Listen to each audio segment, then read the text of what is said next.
Morning, everybody. When you think about what we've all been through, you think about the eyes of the world, the eyes of the nation have been on New York City and all of you in this time of unprecedented crisis.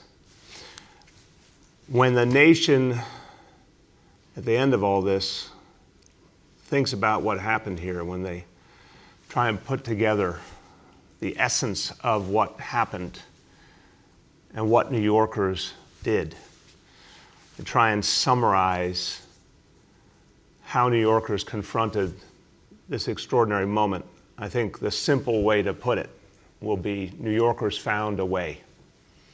Through thick and thin, no matter what was thrown at you, you found a way. New Yorkers, we know, for a long time, for generations, we've been a driven people in the best sense of the word. People who get things done, people who set a goal and then go and achieve it. That's who New Yorkers are. It doesn't matter where you come from, how much money there is in your bank account. It's something we all have in common. And think about the way that folks, even against extraordinary adversity, found a way. Our teachers found a way. Our educators found a way to reach 1.1 million children without the benefit of school buildings and classrooms. Our entrepreneurs found a way to manufacture life-saving supplies and equipment right here in New York City, things that were not built here even just a couple months ago, now being produced in New York City to protect our healthcare heroes and our first responders. And those extraordinary frontline heroes found a way through the toughest circumstances to keep going and keep saving lives. You certainly deserve to know that your city government has found a way and will always find a way, and that's what I intend to do. And all of us here at City Hall and all the city agencies intend to do. So finding a way has taken many, many forms, I assure you. Sometimes things we didn't expect and help from places we didn't expect. I never would have expected that we would need to seek test kits for the coronavirus from Carmel, Indiana, but that's exactly what has happened. And that's helping us now to save lives here. I never would have expected to meet a pair of very, very good guys, EMTs, paramedics from Kalamazoo, Michigan. Drove through the night to come here and help out our EMTs and paramedics in their hour of need. Never, ever would have anticipated the Brooklyn Navy Yard turning back the clock and becoming a wartime factory again. World War II, it was a legendary shipyard creating the vessels that helped to protect us and save us. Today in the Brooklyn Navy Yard, wonderful people, from the folks who own the companies to the folks who are sewing the surgical gowns and making the face shields by hand, creating those life-saving products for our first responders and our healthcare workers. Never could have imagined any of it, but each and every time, New Yorkers found a way. And there have been some areas where it was hard to find a way, to be very honest. Something I, like most of us, didn't know much about, surgical gowns, isolation gowns. When we came to realize how crucial they were to protecting our frontline heroes in the hospitals, we set about trying to find a supply anywhere in the world, only to find that it was very, very difficult. We needed this armor for our healthcare heroes, and we looked under every stone and obviously started producing them right here, but it was nowhere near the number we would need. Well, it often felt like we only had a few days before we were going to run out. That was the reality we were facing. But today, I am happy to share some very good news And this is one really important piece of the puzzle, because having those surgical gowns is so important to protecting the people who are protecting all of us. And I'll tell you, I want to, as I say this, tell you that the local businesses that stepped up so brilliantly, they're now making 125,000 of these surgical gowns each week right here in New York City. Again, 0 were being produced 2 months ago, 125,000 a week and growing right now. And one company that was part of that, BCI Brands, they've been working closely with the city's Economic Development Corporation.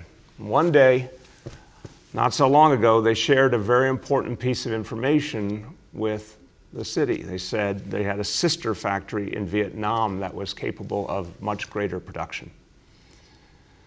The factory is called Viet Thanh Garments. And we immediately knew we needed this help. Again, we had to find a way, but it was not going to be easy. The logistics were not going to be easy. It was not like getting something from just down the street. This was going to be a whole nother endeavor.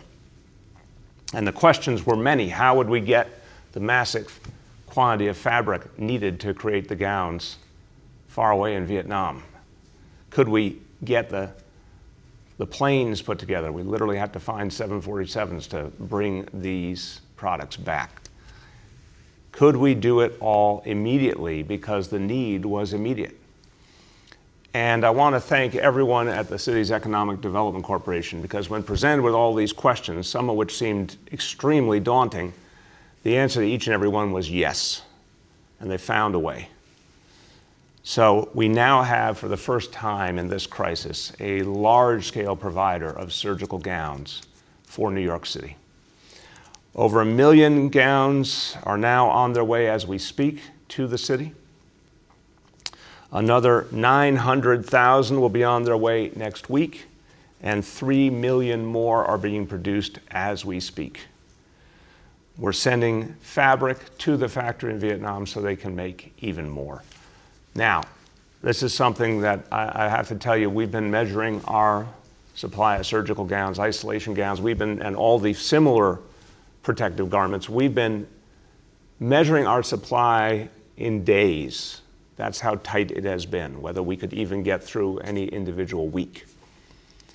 But now, because we have this strong production right here, and because of this extraordinary partnership with the factory in Vietnam, we are now confident that we will have enough surgical gowns to get us to the middle of May. And that's, I have to tell you, compared to any other point in this crisis, that's the best we've been able to achieve. Not out of the woods for the long haul, more to do. And clearly want to emphasize to all the frontline healthcare workers, this is not the ideal standard. We're still operating at that crisis standard where we're providing the PPEs, but we'd like to provide even more. But at least for the first time in quite a while, we can say we have a secure supply for the weeks ahead. And now we can get the hospitals, the nursing homes, what they need on a much steadier basis. And that is very good news for protecting our heroes and helping them save lives. Now, another place where we had to find a way was when it came to testing. Testing, this has been the central issue during this whole crisis. The absence of testing from the beginning, the fact that testing is still so hard to get now, and the unclear, as a charitable term, the unclear role of the federal government, the absence of the federal government as the driving force throughout this whole process when it comes to testing. Remember, testing is how we get to that next phase. Testing is how we get out of widespread transmission of the coronavirus and on to the next phase where we can start to get life back to normal. Testing is key to everything. So, for so long, the testing we had was very limited, and the focus had to be on saving lives in the hospitals, on protecting our healthcare workers, knowing who had the disease, who didn't, who needed to get home or get treatment, who was able to stay at work, and the same with our first responders. But in recent weeks, the last couple of weeks, we finally had the testing capacity and the personnel and the PPEs to actually go out and do community-based testing the way we want to do a lot more of. We finally are getting this to grow into something much more important and bigger at the community level.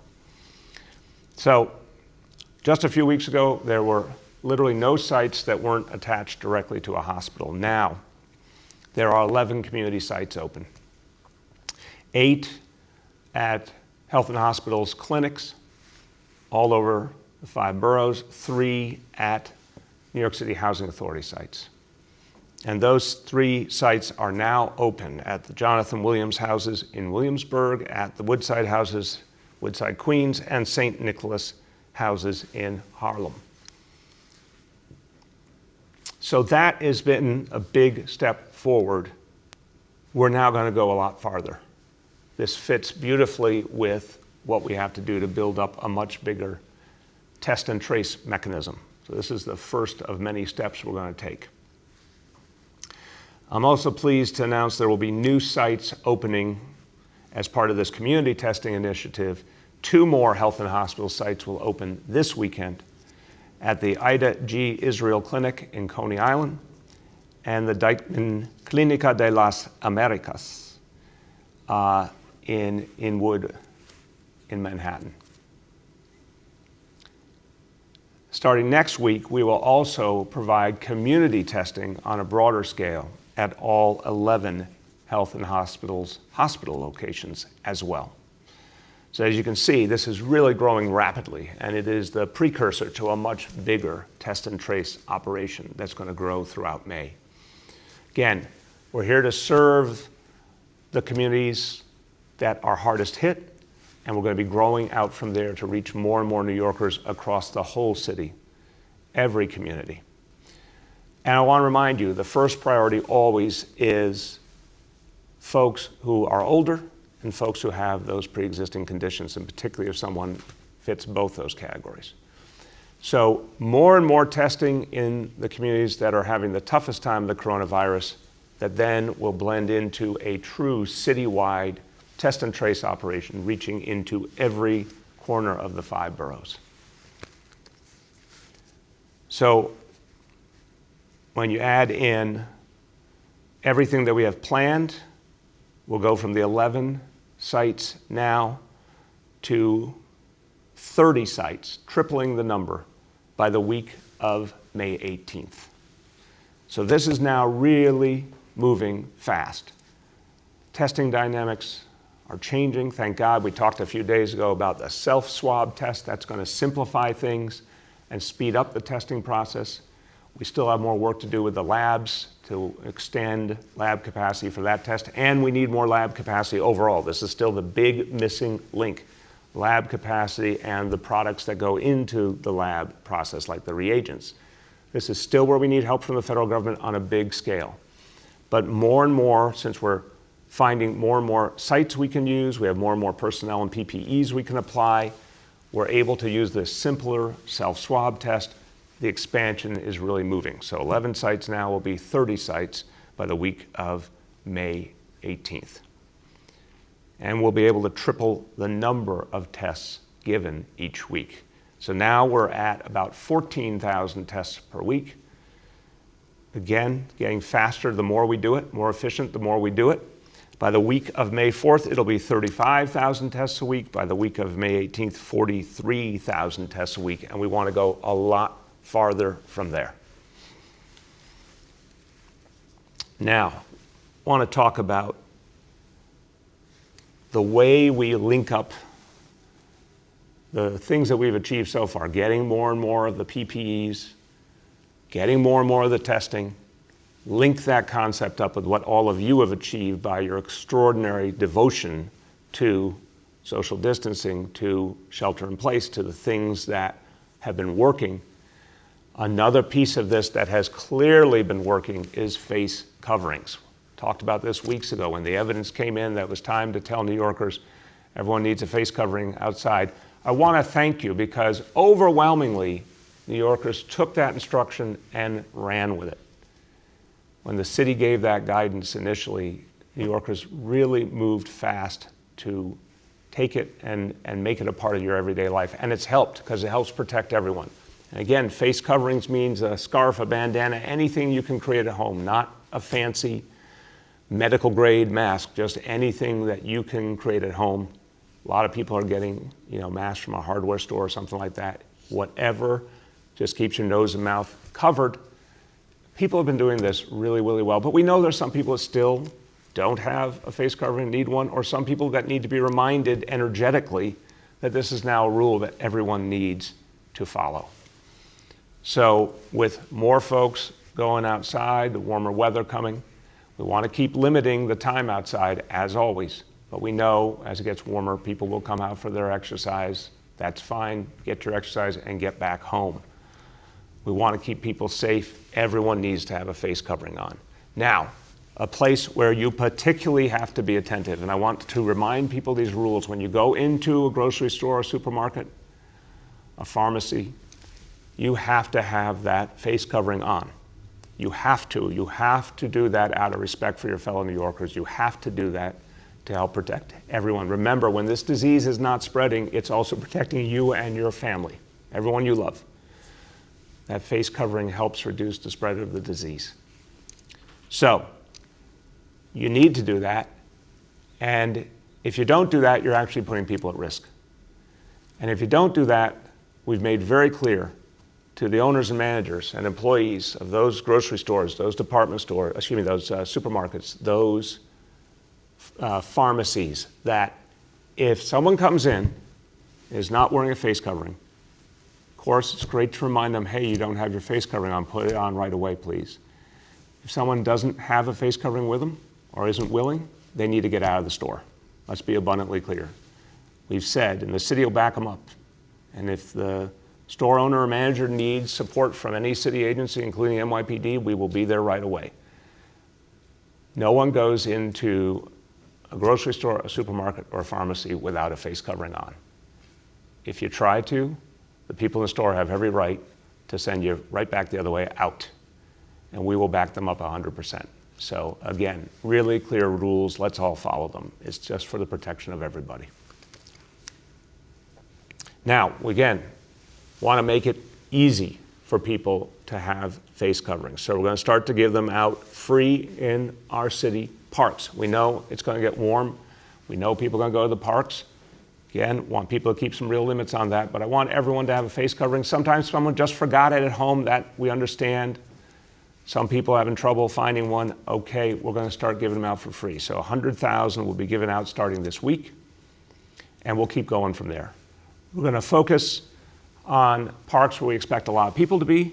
We're going to focus on communities that have been the hardest hit by the disease. Anyone wants to know where these face covering distributions are going to be, you can go to nyc.gov/face coverings. Now, social distancing has been absolutely crucial. It's working. And another type of heroism has been the quiet heroism of so many of our city employees who have been out there, our public servants, educating people, reminding people that it was really important to practice social distancing. It took some time. It's not normal for New Yorkers. We understand it. It's taken a lot of adjustment, but a whole lot of our city employees have been out there doing a great job educating people, very persuasively reminding them that this has to happen. The NYPD has been in the front line of that effort. I want to thank all our officers who are doing that work and all the members of all our agencies who have been doing that work. Look, we know this isn't easy sometimes, and it certainly wasn't what people thought would be part of their regular job, but we need it, and it's making a big difference. So NYPD's been in the front line of this. We're going to bring more and more other agencies to this effort. We now have over 1,000 non-NYPD city workers who are being assigned to patrol parks and public spaces. They're from the Parks Department, the Office of Special Enforcement, Sanitation, Fire Department, Environmental Protection, and the Sheriff's Office. So this is a big group. A lot of them have been out there already. More will come, and we're going to keep building this ability to be out there in public spaces, educating, patrolling, but also enforcing. At the same time, these public servants will have a lot of face coverings with them, and they'll be able to distribute them to anyone who needs them for free. Every time we give out these face coverings, I emphasize it will be for free. And they'll be distributing 275,000 face coverings starting this week. So it's going to be really easy to get a face covering, and everyone needs to stick with using those face coverings all the time when you're outside. Now, let's talk about some good news for the heroes who have been doing so much for all of us, our healthcare workers, our first responders. Something very good happened earlier on in this crisis, and I want to thank everyone at CITI Bike. They created something called the Critical Workforce Program.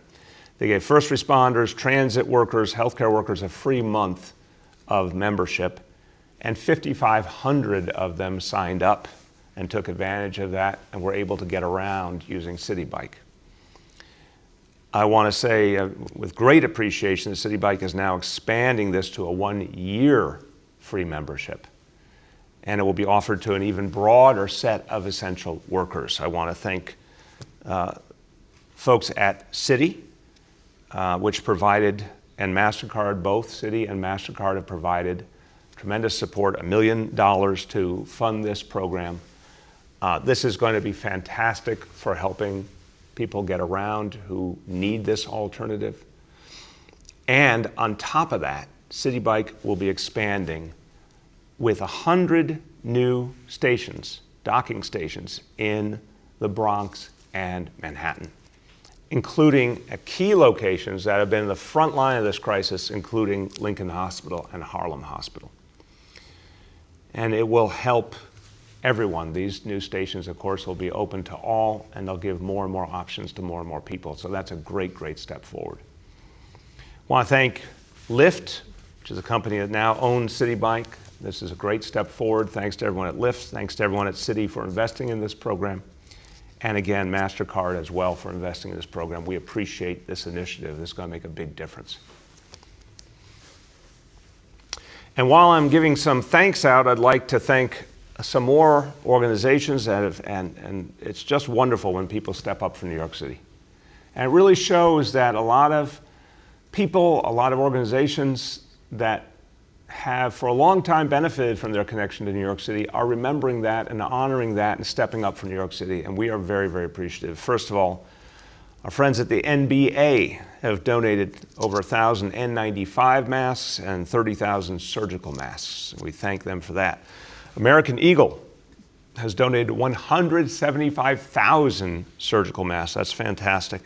And the Consulate of Egypt has donated 200,000 surgical masks, 3,000 protective suits, and 2,000 surgical gowns. We are very, very appreciative to all.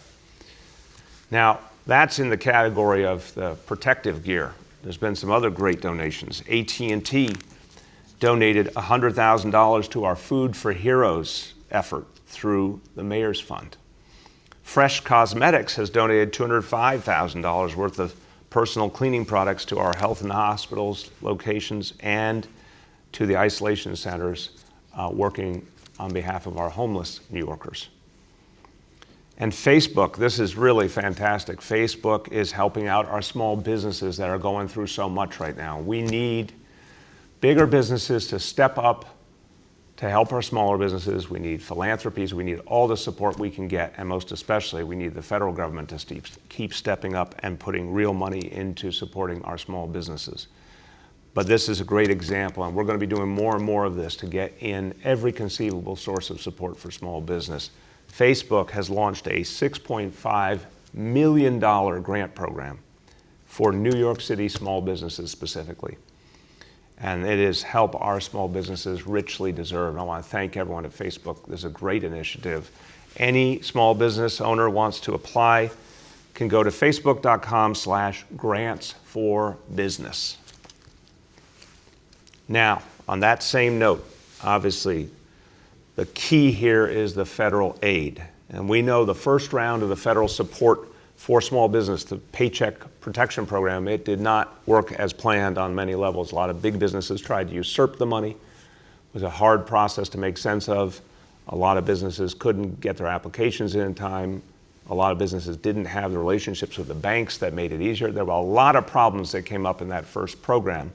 Granted, it was an important program. It was put together quickly in a crisis. But the good news is that, especially through the leadership of Senator Schumer, Speaker Pelosi, Congressmember Nydia Velázquez, the Paycheck Protection Program got replenished with $310 billion and made more available to businesses that don't have those traditional big bank relationships, businesses that use local credit unions, more smaller mom and pop businesses, community-based businesses, businesses in communities of color.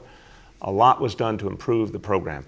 So $310 billion, an astounding amount of money, but we need to make sure it goes to New York City small businesses. It's going fast. So again, every small business will need that help. If you haven't applied, apply immediately. Go to sba.gov for the Small Business Administration, sba.gov. That's where the federal application is. Get it in as quickly as possible. And as I announced, any small business that's having trouble navigating the application process can call 311. And our team at Small Business Services and other agencies will help small business owners to navigate this process. But we've got to get these applications in right away to help our small businesses. So please pick up the phone if you need help. Now, let's go to the daily indicators. This is what we talk about every day and so important to track them all together. And so today we have a very good day. We don't have a perfect day, but a very good day. And again, I constantly see progress here because of everything you're doing. I want to get to those days where we hit all the notes and keep hitting them. But overall, we still see real progress. So daily number of people admitted to hospitals for suspected COVID-19 down 136 to 129. So small amount of progress, but still progress. Daily number of people in ICUs across health and hospitals for COVID-19 down 734 to 705. Percentage of people testing positive citywide down 23% to 22%. Again, small progress, but progress nonetheless. Public health lab, this is, again, the toughest measure in many ways, went up, not by a huge amount, but it went up 29% to 36%. So overall, a good day, overall moving in the right direction. Keep doing what you're doing because it is clearly working. So I'm going to close in a few words in Spanish, and then we'll turn to our colleagues in the media, but just want to come back to that notion of finding a way. Again, it's a very New York City idea. It's a New York City way of life. You know, New Yorkers for generations have known how to make something out of nothing, how to take what looked to be impossible odds and turn them around. It's happening over and over and over again in this crisis. It's been amazing to watch. My respect for all you was intense before this crisis. It has grown even more because I've watched this city somehow fight back this disease and do it with an incredible strength and a compassion for each other. That's what New York City is all about. So we're going to find a way, and I can tell you what we're all going to do here at City Hall. One way or another, we're going to find a way to get more testing. We're going to find a way to create the biggest testing and tracing program this city, this nation has ever seen. One way or another, we're going to get those supplies, that equipment that protects our heroes. We will find a way. We will find a way to restart this city, and we will find a way to recover, and we actually will find a way to come back in many ways stronger and fairer and better. I have absolute faith in the people of this city. So we know how to find a way. That's who we are, and we will find a way to beat this disease. Una y otra vez. Los neoyorquinos han buscado la manera de salir delante cuando la vida se pone más difícil. Y esta ciudad también sigue buscando más formas de proteger a nuestros héroes y hacer más pruebas de coronavirus en las próximas semanas. Juntos, vamos a seguir mostrando lo que es ser neoyorquino y vamos a salir de esto mucho más fuertes. With that, we will turn to our colleagues in the media, and as always, please let me know the name and the outlet of each journalist. And a quick reminder to folks that we have Dr. Barbeau and Dr. Katz on the phone, and the first question goes to Juliet from 1010 Wins. Juliet?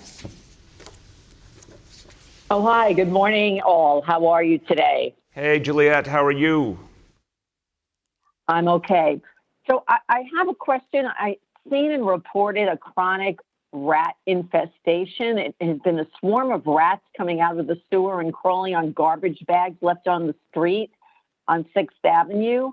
And I was informed by 311 and then the health department that pest control teams are not responding due to social distancing regulations. Now, I don't know whether you've seen the situation in New Orleans where the rats are out in the streets in droves. So why isn't pest control responding? And are you concerned about a rat problem getting out of control here?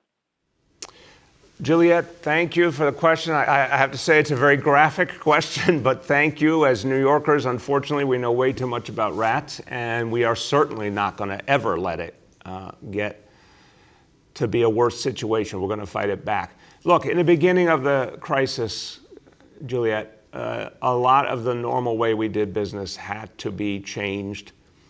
Remember that for weeks in March going into the beginning of April, it looked like this was going to become an even deeper healthcare crisis, and everything was about making sure the disease didn't spread, making sure we were really forcefully keeping people inside to the maximum extent possible. And we had to be smart about our public employees because everyone that could be kept in and could socially distance, we had to do that.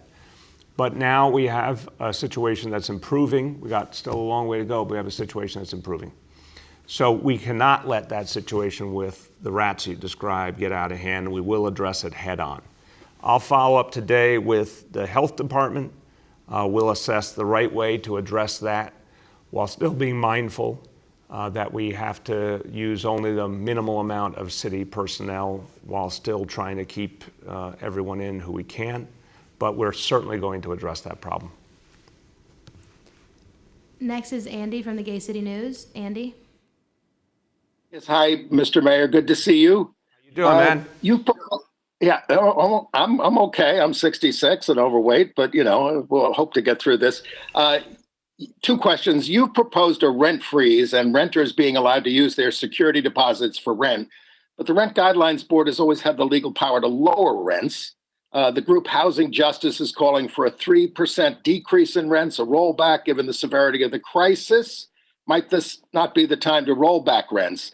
And second, the United States Navy ship Comfort, the hospital ship, is going back to Virginia. What then is the need for Franklin Graham's Samaritan's Purse in Central Park? And are you at all concerned that they've been filming dying patients and using them in their fundraising ads on television and online and proselytizing for their religion while caring for the patients? Well, Andy, that one, this is the first time hearing anything like that, and I would be deeply concerned if that was happening. I mean, look, when we all first heard about a field hospital near Sinai Hospital, it was in a moment where the disease was growing rapidly, and it was part of an effort to provide more and more care for people as this situation got worse and worse. And honestly, when I first heard about it, I had no idea about the history of the organization. The more I learned, the more concerned I got. There have been a number of efforts to make clear, and I want to say everyone at the hospital has been very clear about this, that no discrimination was acceptable in any way, that everyone who worked there had to serve anyone and everyone equally, and from everything I've heard, that was enforced. I'm going to leave it to the people at Mount Sinai to determine if they still need the help to protect lives. That is the first concern here. And whether that whether that field hospital is still needed. That's something I want them to first pass judgment on.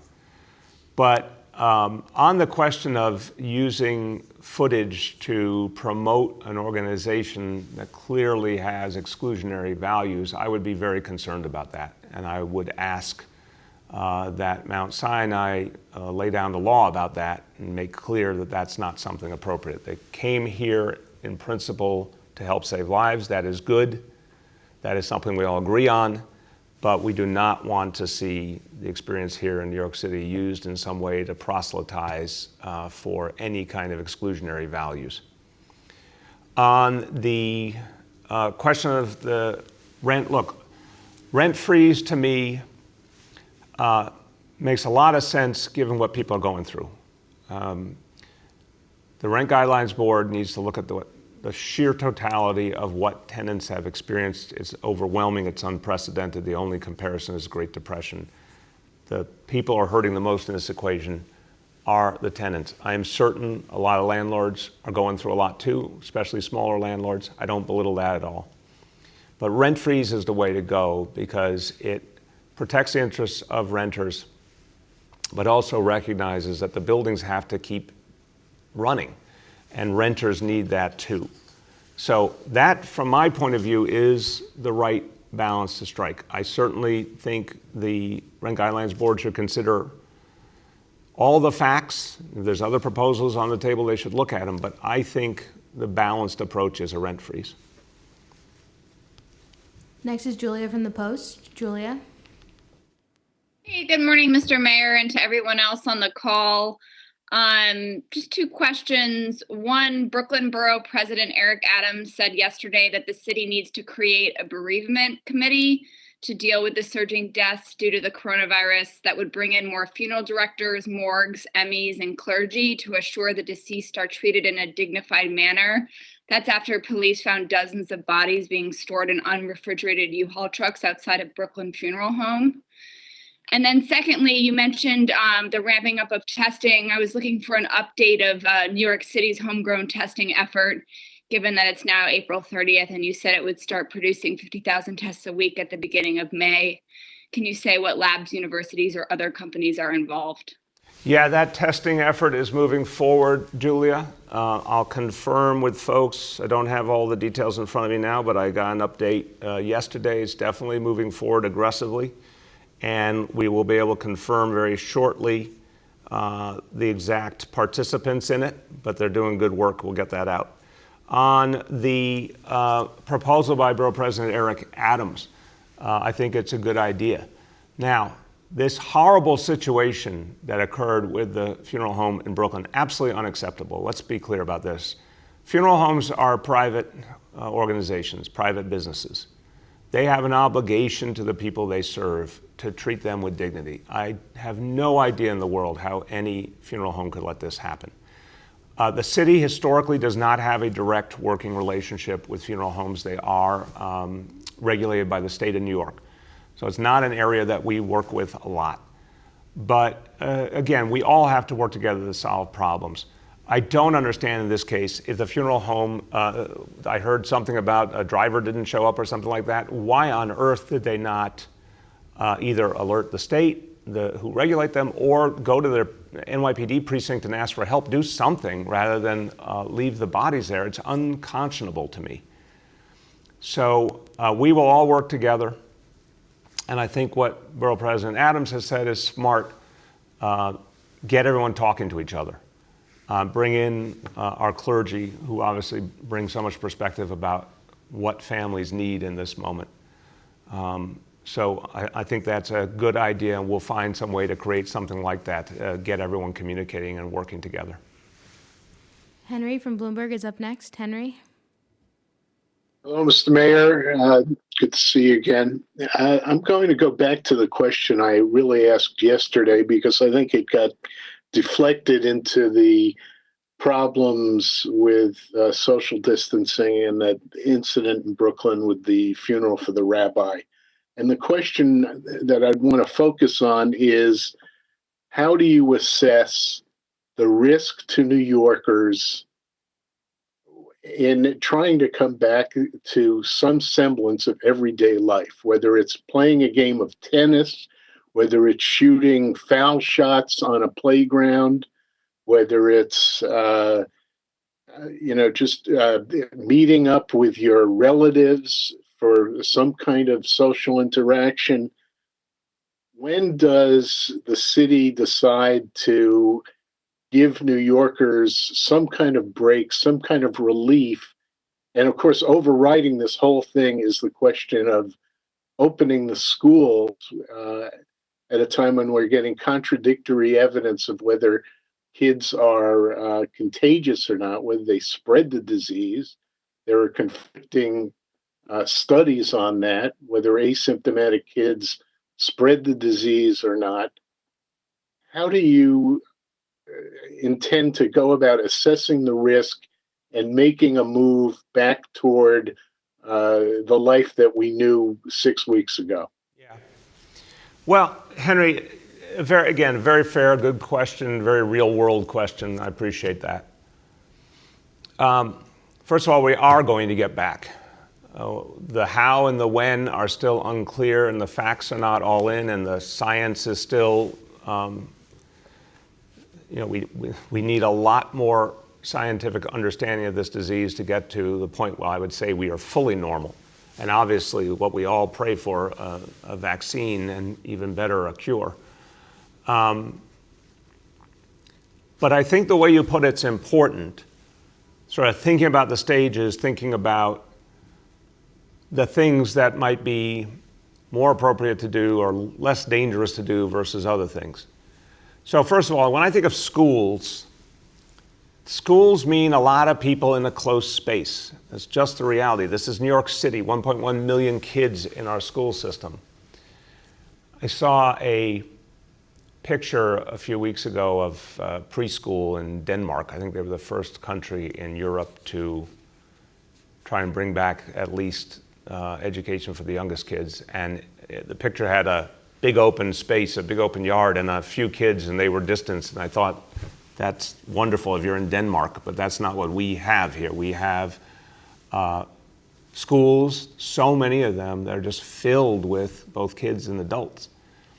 And in fact, we've been building a huge number of new schools all the time because in many of our communities, we still have overcrowding in our schools. So the notion of bringing back school, to me, that is one of the most sensitive decisions, because it inherently means putting a lot of people in the same place.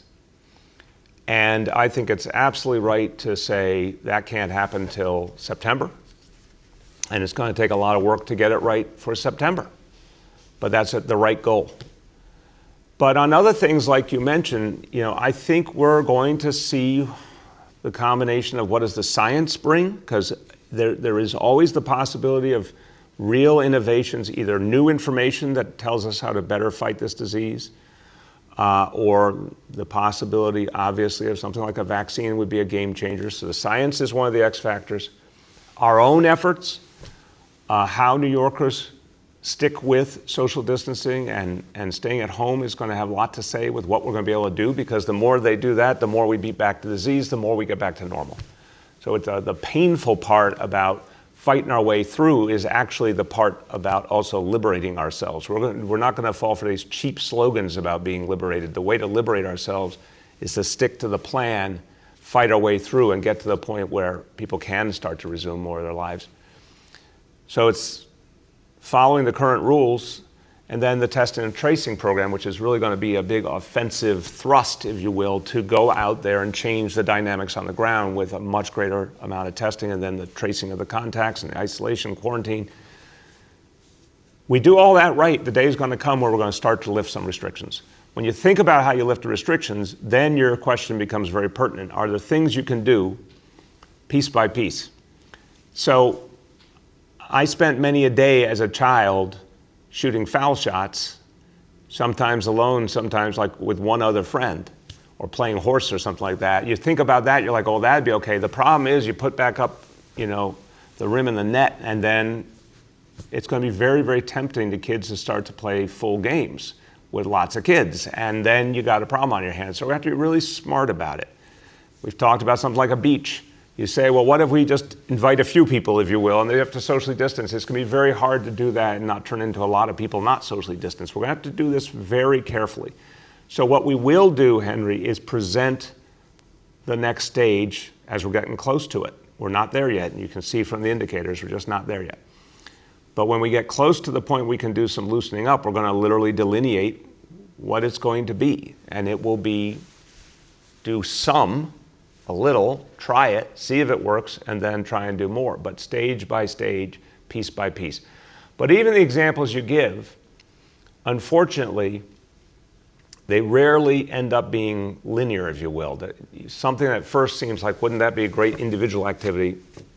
It could lead to group activities, and that's what we're not ready for. And then the last thing we're ready for is, of course, huge gatherings. That's going to be one of the last things to come online. We're just going to have to do this in stages and be disciplined, and the indicators are going to tell us when it's time for that. Marcia from CBS 2 is up next. Marcia? Good morning, Mr. Mayor. How you doing today? Good, Marcia. How are you? My first question has to do again with the homeless on the subways.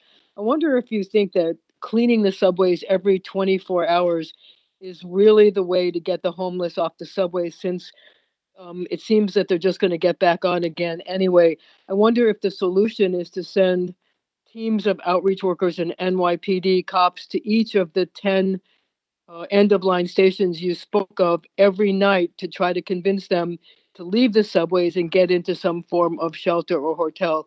And my second question has to do with the unrefrigerated bodies. I'm wondering if there's anything the city can do to help these funeral directors.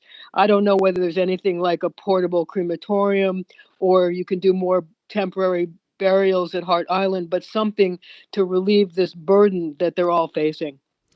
Yeah, Marcia, look, I always am very careful when I speak about this very sad topic, and I don't go into a lot of detail. But my strong impression, I've asked this question a number of times, is that the funeral homes know that there's a lot of support available if they need it overwhelmingly. They've been doing their job under tough circumstances. I think this was aberrant. I think this horrible incident, which again, I think is unconscionable. I just don't understand how they let this happen. But that funeral home shouldn't have let it happen. Like I said, if they really were out of options, they should have called the precinct and we would have found some way to help them. But I do not see that as a widespread reality. They've gone through a lot, but they've managed to keep providing support for people. Overwhelmingly, the funeral homes have done a very admirable job in this tough situation. So I do not get the sense that those kind of extraordinary measures are needed. We will support them any way we can, and we'll keep watching for what they need. But I think they're doing a very admirable job, the vast majority of them. On the question of the subway, yeah, the idea that I absolutely believe in is the combination of NYPD and homeless outreach workers. It's proven to be very, very effective both above ground and in the subways, but the problem has been when homeless individuals are able to just go back and forth all night on the same train. We've got to disrupt that. What I proposed is have those 10 key stations shut down in the overnight hours, have a shuttle bus instead. And that's exactly when we would surge NYPD and outreach workers to those places when the last train comes in, and deal with all homeless folks who are there and just use every tool we have to convince them to come into a safe haven and stay in and not go back to the street. More cleaning is good. Let me emphasize, Marcia, more cleaning is always good. But I think the notion of the disruptive strategies, this is what we really believe in, to encourage homeless folks not to follow the same old pattern they've been following bluntly for decades, but to recognize that a lot of help is there for them, and we're going to provide them whatever it takes. If some need mental health services, some need to kick a drug habit, need substance abuse services. Some of them, if there's just enough conversation, enough trust building that they can be safe in a safe haven, and get medical care, get food, they will become convinced to come in. And I'm absolutely convinced we do that enough times, we're going to change the reality of homelessness on our streets once and for all. Dave from ABC7. Dave. Hey, Mayor. How are you? Good, Dave. How you been? Hey, I've been fine. I wanted to ask you about something that you said during your presentation, and that was this 1,000 city employees who are going to be backing up police on enforcing social distancing and helping out to distribute some of the masks. I found it ironic that we're bringing this up today when one of the messages coming from the White House is to relax these social distancing rules and the requirements that people should wear masks when they're outside. I just wanted to get your thoughts on that how the city seems to be going in one direction while the rest of the country seems to be going in another, at least the direction from the White House. Dave, you used an interesting phrase and a very charitable phrase, direction from the White House. We have not gotten direction from the White House since January. We've gotten the biggest moving target in the history of the United States of America. No 2 days are the same.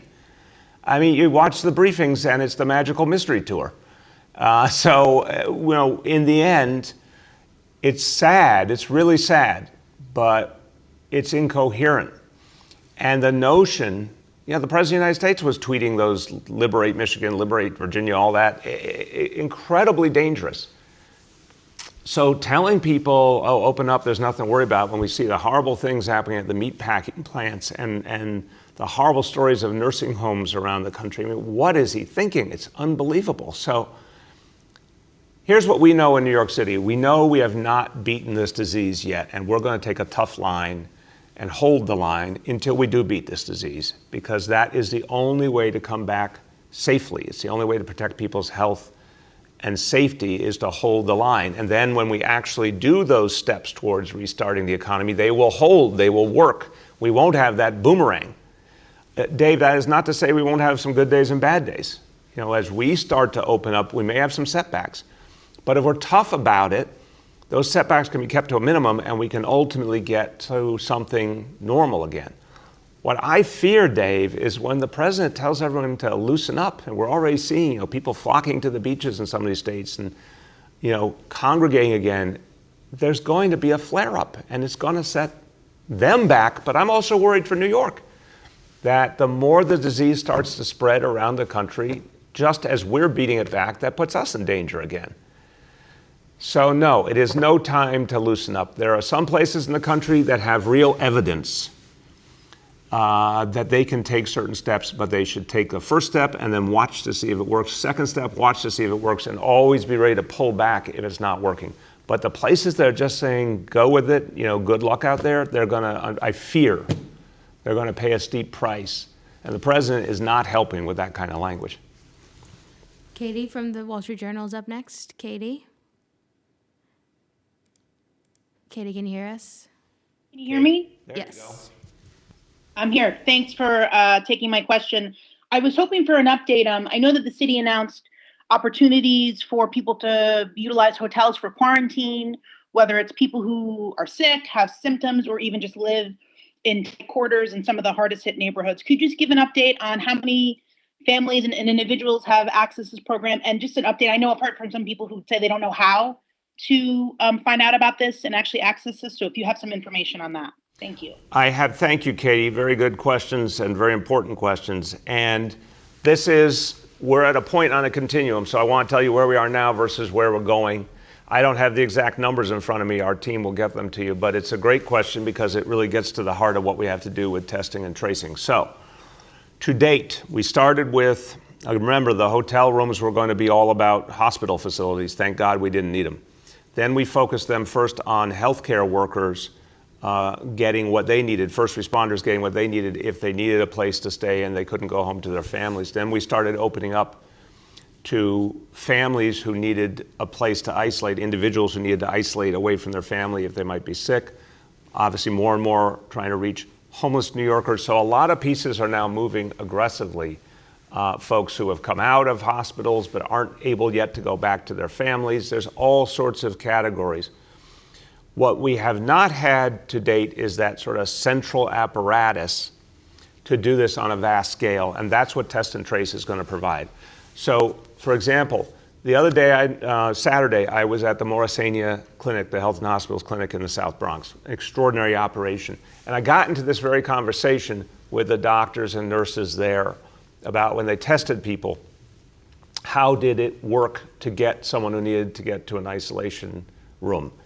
And they said, if a test came back positive and someone couldn't properly isolate at home, the social worker for the clinic would then connect them to a hotel room. So it was a facilitated process. We need to do that now on a big citywide scale, that it's all facilitated. Once an individual is identified, that they get that helping hand to make the arrangements. And then once they're in the room, food, of course, is provided, medical support, laundry, you name it. It's a big, big endeavor. It's a costly endeavor, but it's how we beat back this disease. So test and trace is going to get going in really intensely in May, and a key part of it will be that direct facilitation where people know exactly where to call, or they are called, to connect them to the hotel room and make sure the arrangements are made, the transportation is there for them, et cetera. That's what's coming out soon. Yoav from the city is up next. Yoav? Yeah, hi, Mr. Mayor. On the funeral home issue, this actually isn't the first case where a funeral home has struggled. The main issue seems to be a lack of storage space. And I guess I'm just wondering if there isn't more the city could do as far as perhaps coordinating with the funeral homes to address some of the systemic issues.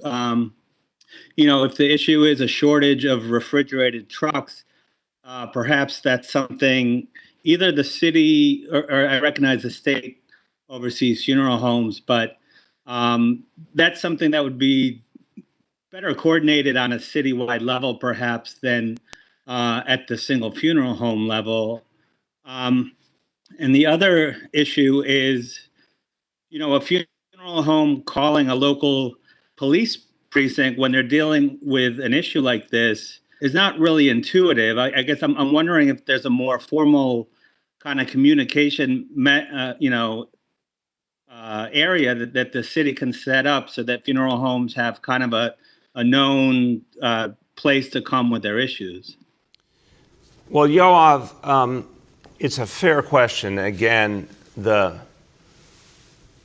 remember, this is something that when this crisis began just weeks ago, this was not an area the city had relationships in. I mean, the places that we don't regulate, it's not surprising to you, we just don't have those natural relationships. And we've had to start working with the funeral homes. And in fact, there has been a weekly call with funeral homes and city personnel to go over the support the city was providing and to go over what the latest rules and ideas for dealing with the situation were, and to also offer an opportunity to deal with any problems they were having. So there has been an outreach effort. There definitely is a substantial amount of refrigerated trucks available. The fact is, what I was trying to say about the police precinct is, if for whatever reason this funeral home had not had contact with the city or didn't know how to turn to the state folks they deal with or whatever, anyone in just a human crisis like that, Yoav, I don't think it's so mysterious at all. If you were dealing with a horrible crisis like that, it was true that the funeral home had something break down and they couldn't deal with the situation, and you're talking about, the deceased, the loved ones of, families. I'm sorry, it's not hard to figure out if nothing else is working, call the NYPD. It was an emergency situation. So I'm very disappointed they didn't do that. And I'm not, they are a private business. They have responsibility here. I'm not going to say, they don't bear any responsibility. No, they do bear responsibility. They should have figured it out. But we have been able to provide ongoing information and support. We will continue to deepen that. Anything we can do, we want to do. And I think, again, the borough president's idea of a committee that not just is about funeral homes, but clergy and just all of us thinking together. Thankfully, let us pray against the backdrop of fewer and fewer people being lost. I think that does make sense that we'll pull that together just to increase the amount of information and support. Gloria from New York One is up next. Gloria. Hi, good morning. Mr. Mayor, I want to follow up on these city workers who will be enforcing social distancing. If you could just talk a little bit about which city workers they will be. Are they going to be civilians? And how are you going to ensure that they're doing this properly? They're are people who have concerns about how social distancing is being enforced. And then I wanted to follow up on the question around this incident at the funeral home. I guess on a broader scale, is there anything the city is doing or working on to help people who might be struggling to pay for services, people who can't afford to bury their loved ones or to give them a proper service, or they just don't have the money immediately available? Are there any city resources being set up to help with that? Yes, Gloria, we can get you the details, but yes, we have been able to provide some help, and we want to provide more. It's a somewhat complex dynamic because there's a city element, there's a state element, and obviously we also want to bring in private support and philanthropic support because it's not something obviously the city has done in the past on a large scale, and thank God it's not something we ever would want to have to do in the future. But for people who need help, we want to make sure they get help. So our team will get you the details, but we are very clear there are some people who are in a horrible situation, not only first and foremost because they've lost someone, but then on top of that, they can't afford a burial, and it just makes a bad situation so much worse. So we want to be helpful or find other resources that will help them. That's something we're definitely doing. On the civilian enforcement, so I'll just go over the agencies again. In addition to NYPD, we're talking about Parks Department, Office of Special Enforcement, Sanitation Department, Fire Department, Environmental Protection, and the Sheriff's Office. So all of these are city agencies that have enforcement powers, that have the ability to give out violations. And we're talking about over 1,000 employees from those agencies who already have that power being applied to enforcing social distancing. We've done a lot of education over the last weeks. We're going to be really clear with people. Immediately move. Do not in any way, shape, or form hesitate.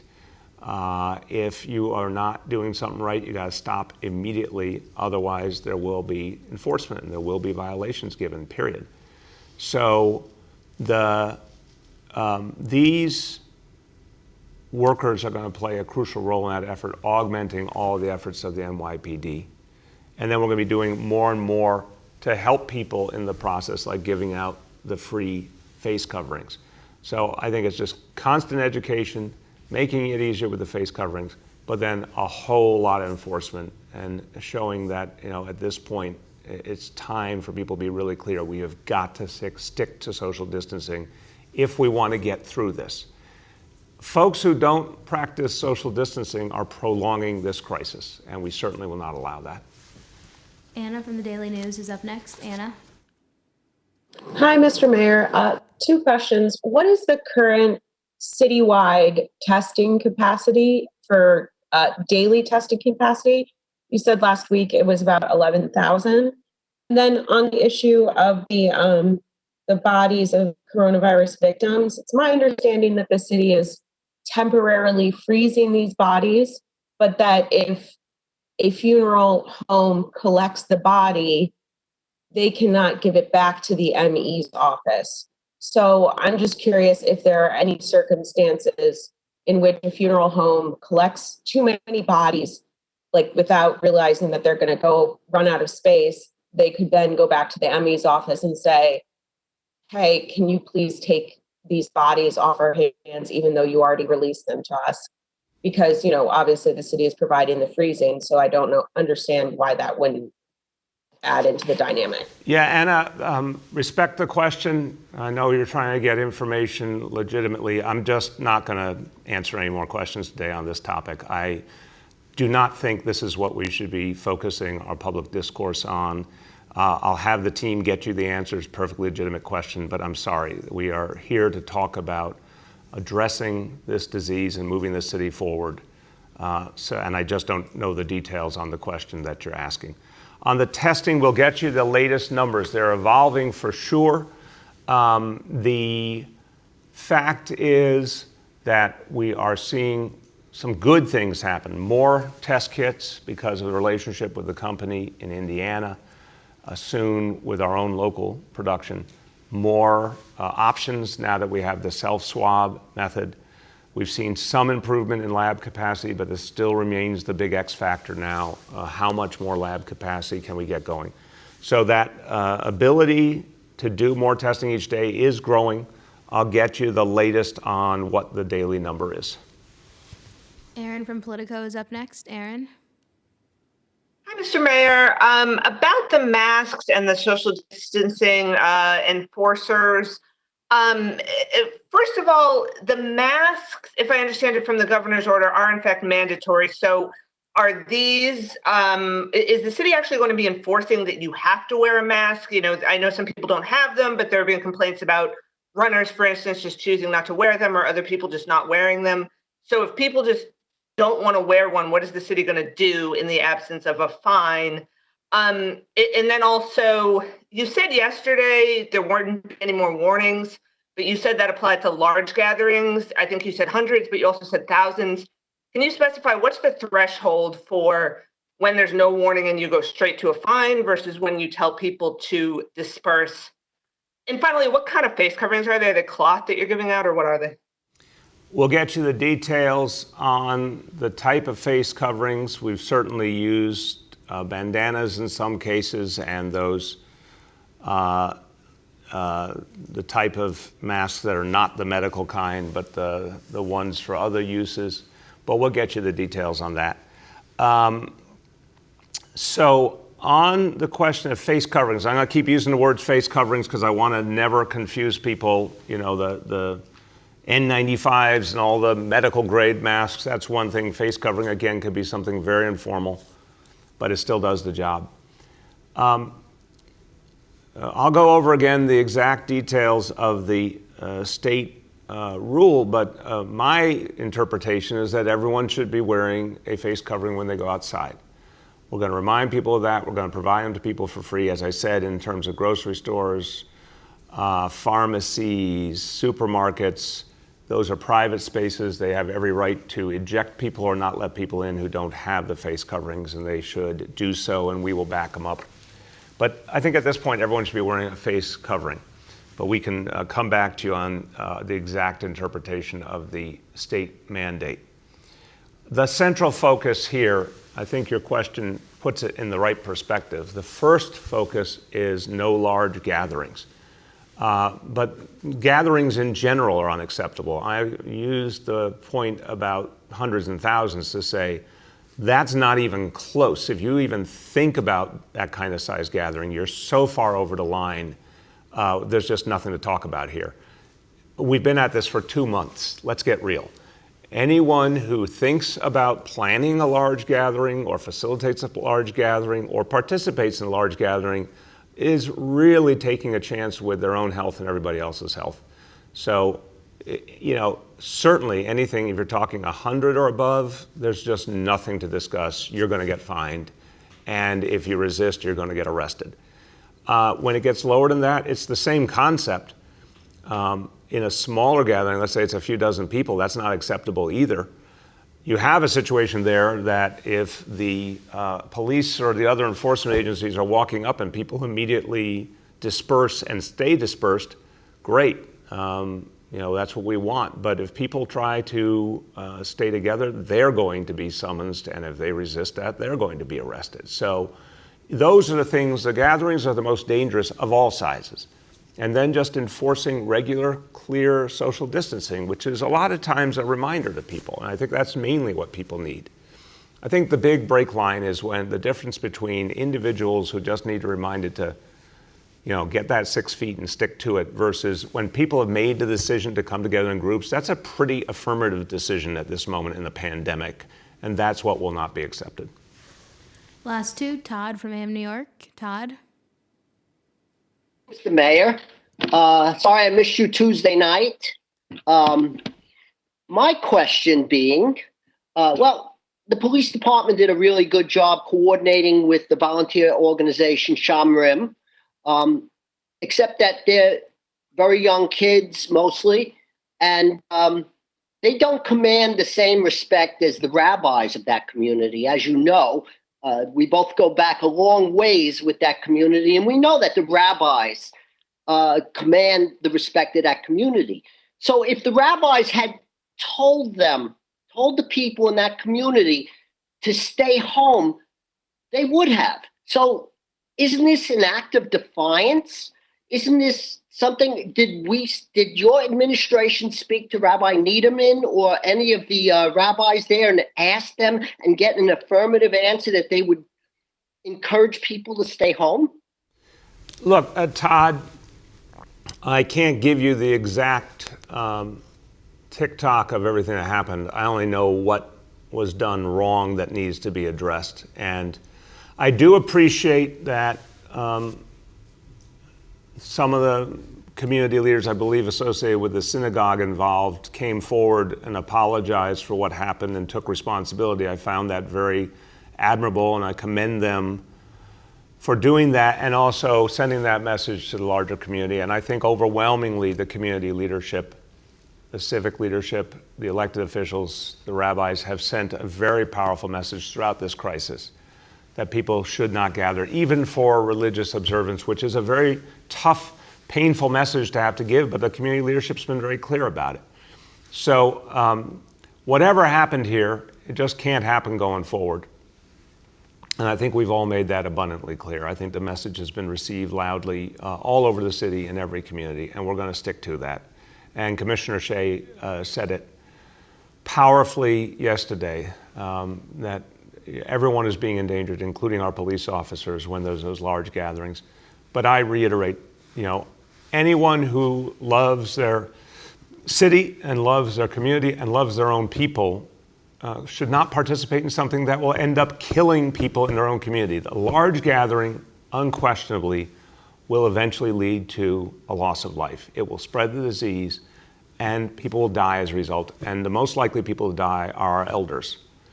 So this is a matter where everyone has to take personal responsibility and not engage in that kind of activity. And if anyone does, they will be given a violation, and a substantial one, and if need be, they will be arrested, period. Last call goes to Bridget from WNYC. Bridget? Good morning, Mr. Mayor.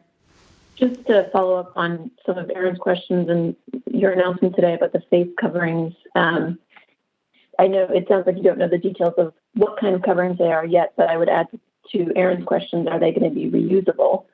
I wanted to clarify if the 100,000 that are being distributed at city parks are part of that whole 275 number, the 275,000 that you announced.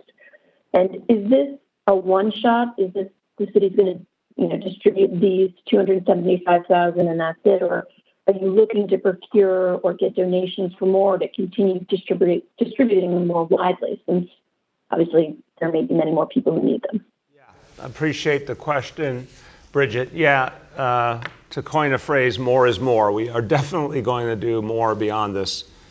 The team will follow up with you. I believe the 100,000 and the 275,000 are separate. Any way you slice it, it's a lot of face coverings, and we'll keep going from there. Absolutely want to help people to do this. And it's a smart program to get them out regularly to anyone who needs it. The specific ones and whether they're the reusable kind or not, we'll get you all those details. But I think the bottom line here is it's just, look, once we announced this originally and said the evidence was now in that it was important for everyone to use a face covering, what I want to be really clear is we said that doesn't mean anything elaborate, and that doesn't mean the kind of fancy mask that the medical personnel used. This was literally something as simple as a bandana, a scarf, take a piece of cloth at home, build your own, create your own, express yourself. That's still true. It does not need to be elaborate to be effective. So I want to keep telling people to do that because it helps a lot. But we will make this supply available, and then we'll keep going from there, because anytime we can make it easier on people. I know sometimes people go out, they forget it. That's understandable. We're human beings. We want to make it easy in every way we can.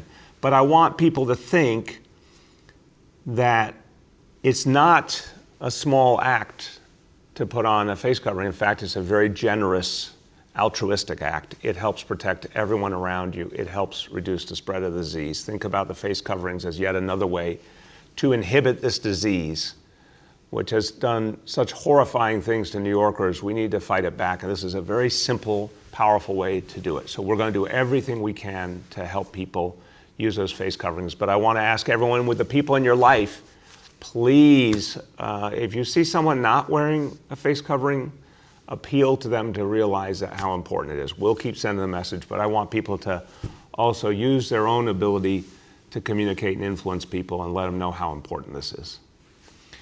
Well, everyone, look, as I said, in this city we find a way, and literally in this fight, we have gone to the ends of the earth to find the supplies, the equipment we need to protect our first responders, protect our healthcare workers.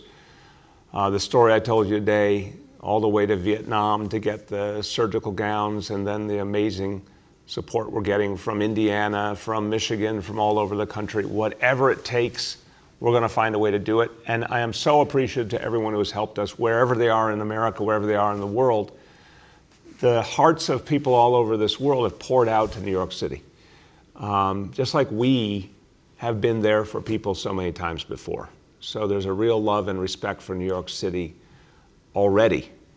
But the admiration for New York City is growing as we speak because of everything you're doing. People are watching and they feel it and they care about it and they admire the way you're fighting this fight. Let's keep fighting it. We will find a way. That's who we are. And we'll find a way to a better day in this city. Thank you, everybody.